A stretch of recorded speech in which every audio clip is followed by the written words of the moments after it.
समृद्ध इटली देश में एक दुखी राजा था जिसके कोई भी संतान नहीं थी। हर रोज राजा भगवान से हमेशा यही प्रार्थना करता था कि मुझे एक संतान दे, पर भगवान उससे प्रसन्न नहीं थे। एक दिन रोज की तरह जब वह भगवान से प्रार्थना कर रहा था, तब उसे आसमान से तेज प्रकाश की रोशनी आती हुई दिखाई दी और उसमें से एक दूध की आवाज आई, क्या तुम्हें एक लड़का चाहिए जो मर जाए, या एक लड़की चाहिए जो भाग जाए? तब वह वहां से कुछ बिना कहे महल की ओर लौट गया और महल में जाकर दरबार में अपने नवरत्नों से यह सवाल पूछा और कहा, इसका क्या जवाब देना चाहिए? तो नवरत्नों ने उत्तर दिया, अगर लड़के को मारना है तो यह तो वैसा ही हो गया जैसा बिना संतान के रहना, इसलिए आपको उस दूध से लड़की ही मांगनी चाहिए, जिसे मारना तो नहीं पड़ेगा।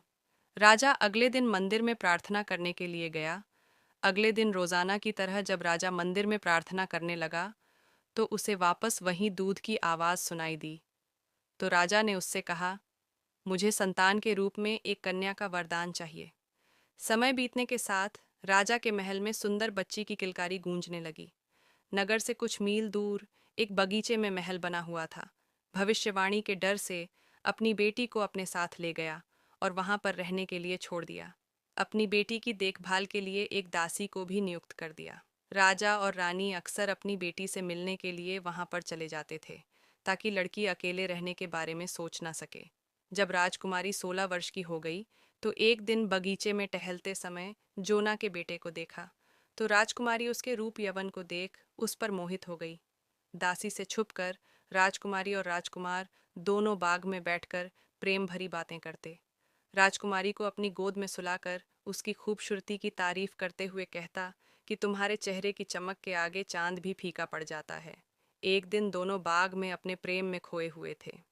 तब राजकुमारी की दासी उन दोनों को देख लेती है और उनके पास जाकर राजकुमार को कहती है कि तुम्हारी हरकत के बारे में मैं राजा को बताऊंगी। तो राजकुमार उसे अपनी बातों में बहला फुसलाकर कुछ सोने की मुद्रा देकर अपनी तरफ कर लेता है। इसी तरह रोजाना राजकुमारी और राजकुमार कभी घोड़े पर बैठकर जंगल में घूमने जाते, तो कभी बाग में बैठकर प्रेम भरी बातें करते थे। कुछ समय बीतने के बाद दोनों ने शादी कर ली। ये शादी राजकुमारी के माता पिता को बिना पता चले ही हो गई। 10 महीने बीतने के बाद राजकुमारी ने एक सुंदर बालक को जन्म दिया।